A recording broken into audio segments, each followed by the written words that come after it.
Global Typhoon, Chairman TV. Weather update. Helping homeless people. Please subscribe.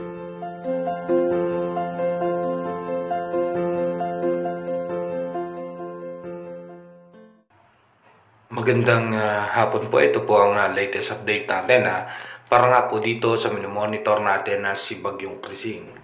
Si Bagyong Krising nga po tinataglay nito yung lakas na 75 km/h malapit sa gitna at may pagbugso nga po yan na aabot na 90 km/h. May bilis po yan na 25 km/h patungo nga po yan dito sa may parte ng mga isla sa Batanes. Dito po yan sa Babuyan Island. Pero ayon nga po sa ating European Center, mababa naman ang chance ng landfall scenario sa ngayon. Iba yung pag-iingat pa rin po sa ating mga kababayan dahil nga po pagtawid ni Bagyong Krising ay may posibleng kasunod dito pa rin po sa parte ng extreme northern Luzon. At itinaas na nga po ng bagong pag-asa DOST ang storm wind signal number 2 sa Batanes, Babuyan Group of Islands. Kasama po dyan ang Ilocos Norte, Apayao, Cagayan, Kalinga, Abra at Isabela. Signal number 1 naman sa may Ilocos Sur, dito po sa may western section ng Mountain Province, sa may Quirino, northern portion ng Aurora, kasama rin po dyan ang northern portion ng Nueva Ecija at ng Pangasinan, Benguet at La Union. Dumako na nga po tayo sa ating advanced weather forecast. Dito nga po sa ating advanced weather forecast, makikita nga po natin yung lawak ng mga pag-ulan dahil nga po hinahatak po ni Bagyong Krising itong habagat na nagdudulot nga po ng pag-ulan sa malaking bahagi ng ating bansa.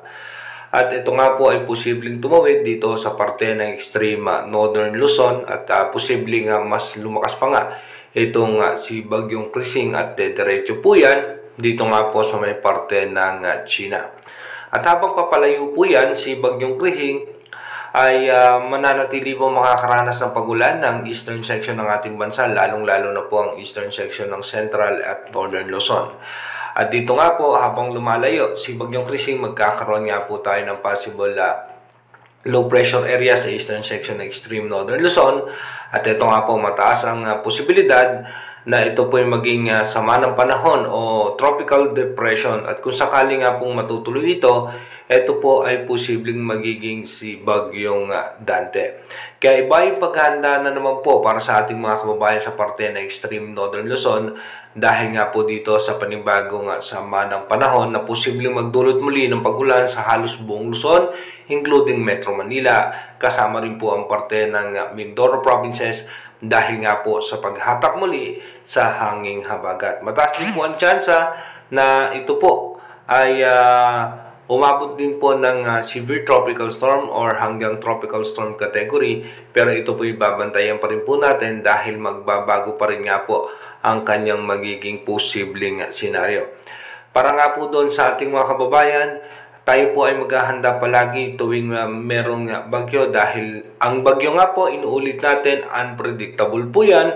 Kung tayo po ay nag-weather forecast ngayon, within 30 minutes to 1 hour hanggang 3 hours, malaki po ang tsansa na nagbabago po ang direksyon at nagbabago rin po ang pagtakbo ng ating mga sama ng panahon. Kaya manatili tayong tumutok sa ating advanced weather forecast para malaman natin yung mga posibleng sama ng panahon na makakaapekto sa ating bansa.